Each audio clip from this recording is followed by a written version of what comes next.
Assalamu alaikum. So today the topic of discussion is growing out of circles. इसको explain करने के लिए example ये है कि जो हमारी फैमिलीज़, खासकर जो मिडिल क्लास फैमिलीज़ हैं और जो ज़्यादातर जॉब्स के अंदर होती हैं, उनके अंदर बहुत सारी चीज़ों को रिडिक्यूल किया जाता है. फॉर एग्जांपल बिज़नेस को ग्लोरीफाई तो थोड़ा सा किया जाता है कि हाँ बिज़नेस में पैसा होता है, ये होता है, वो होता है, लेकिन आप बिज़नेस करने निकलते हो तो आपको डराने की कोशिश करते हैं कि उसमें काम बहुत करना पड़ेगा, उसमें नुकसान होता है, ये है वो है.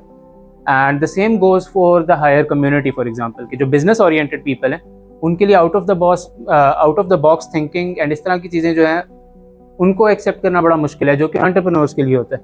तो द आइडिया इज़ के इन सर्कल्स को जो है ना, छोटे सर्कल्स ऊपर वालों को रिडिक्यूल करते हैं एंड समटाइम्स ऊपर वाले निचले सर्कल्स को रिडिक्यूल करते हैं.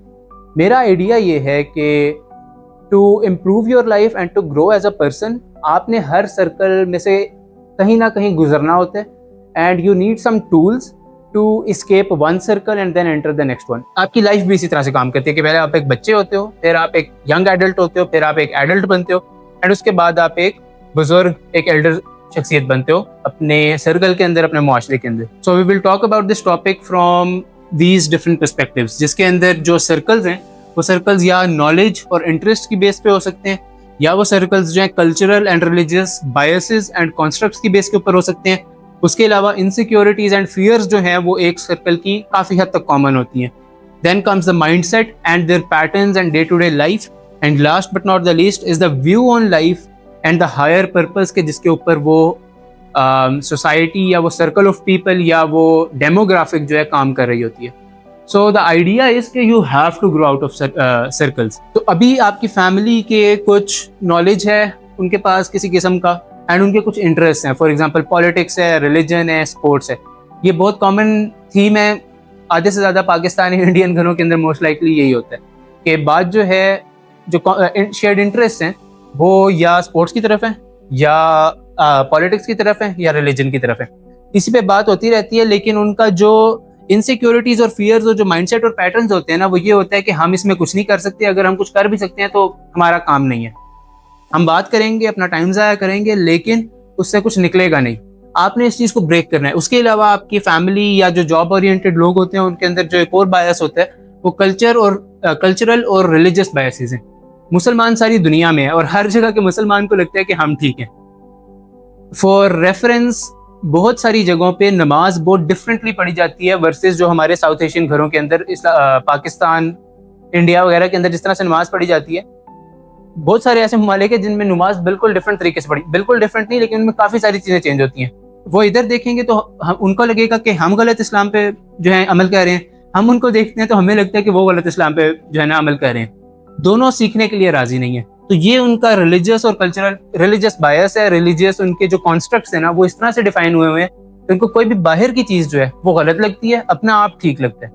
सो then comes the cultural biases. Cultural biases के अंदर शादी का तरीका है. कल्चरल बायसेस के अंदर आदाब हैं जो एल्डर्स और बच्चों के बीच में प्रैक्टिस किए जाते हैं. कल्चरल बायसेस के अंदर ओवरऑल जो है ना लाइफस्टाइल भी आ जाता है आपका, कि हमें लग रहा होता है हमारा लाइफस्टाइल ठीक है, बाकी सारे बड़ा अजीब सा कुछ कर रहे हैं. फूड इसकी बहुत बड़ी एग्जांपल है. हमारे यहाँ जो स्पाइसेस से भरा हुआ खाना खाया जाता है साउथ एशिया के अंदर, अगर आप उनको सीरिया वालों को ये खाना खिलाएंगे, सीरियंस को, तो वो लोग बड़ा डिफरेंट किस्म का खाना खाते हैं. वो चीज़ खाते हैं, वो नमक ज़्यादा इस्तेमाल करते हैं, उनके यहाँ स्पाइसेस इतनी ज़्यादा नहीं है. उनके लिए वो खाना ठीक है, हमारे लिए हमारा ठीक है. ये मैं एक ऐसा टॉपिक बता रहा हूँ कि जिसपे लड़ाई नहीं हो पाती. उनको लगता है कि हाँ ठीक है, जियोग्राफिकल सिस्टम उनका अलग है, डेमोग्राफिक उनकी अलग है, हमारी अलग है, जिसकी बेस पे हमारे डिफरेंसेस हैं. लेकिन जो शेयर्ड इंटरेस्ट हैं जिस तरह के रिलीजन है, उसके अंदर दोनों फिर एक दूसरे को क्लासीफाई करना और सही और गलत की बहस में पड़ जाते हैं. लेकिन कोई प्रॉपरली स्टडी करना चाह नहीं रहा होता. मैं ये नहीं कह रहा कि हम सही है ना, मैं ये कह रहा हूँ कि हम गलत हैं. द आइडिया इज कि इसको स्टडी करना होता है. And then comes the patterns and mindset. Mindset in the sense के हमारे यहाँ जो कॉन्सेप्ट ऑफ रिटायरमेंट है ना, जो जॉब्स कर रहे हैं उनके लिए माइंडसेट इतना ज़्यादा प्रेवलेंट है कि रिटायर होना है, रिटायरमेंट चाहिए. कुछ माशरों के अंदर ये चीज़ एग्जिस्ट ही नहीं करती. एंड इसके अलावा भी आपकी जो हैबिट्स वगैरह भी जो हैं, कि हमारे यहाँ यूजुअली घरों के अंदर कोई स्ट्रक्चर नहीं है कि कब उठना है, कब सोना है, कब खाना खाना है, एंड चीज़ों को किस सिस्टम और किस प्रोसीजर के तहत जो है ना लेके चलना है. ये हमारे यहाँ बहुत ज़्यादा चीज़ लैकिंग है एंड इसको हम सीखने की भी बहुत ज़्यादा कोशिश नहीं करते. जिस तरह से ऑटोमेटिक गियर पे सोसाइटी चल रही है, उसी तरह से ज्यादातर लोग चलते हैं. नथिंग रॉन्ग विद दैट, लेकिन the thing that is wrong is कि आप उसको स्टडी ना करें कि आपकी ग्रोथ में वो चीज कैसे खलल डाल रही है और आपको किस तरह से वो स्लो कर रही है. You have to focus on this things and then comes the view on life and higher purpose. ये जो सबसे इनर सर्कल है ना, फैमिली और जॉब्स वाला, ये इनका सबसे ज्यादा स्ट्रांग होता है. They have a higher purpose. कुछ भी हो सकता है, गॉड हो सकता है, कल्चर हो सकता है, फैमिली हो सकती है, एंड इस तरह की और भी बहुत सारी चीजें होती हैं जो कि सबसे ज्यादा स्ट्रांग है सबसे छोटे सर्कल में होती है. As you grow out of these, तो समटाइम्स ये वाले जो एस्पेक्ट्स हैं वो आपकी लाइफ से गायब होना शुरू हो जाते हैं. So basically the idea is कि जब आप फैमिली और जॉब वाले सर्कल में होते हो ना, तब आपके कुछ सेट नॉलेज और इंटरेस्ट होते हैं, तब आपके कुछ कल्चरल एंड रिलीजियस बायसेस होते हैं, कॉन्स्ट्रक्ट्स होते हैं, आपकी इनसिक्योरिटीज होती हैं, आपके फियर्स होते हैं. उसके अलावा भी जो आपके साथ ये चीजें एक्सप्लेन की हैं.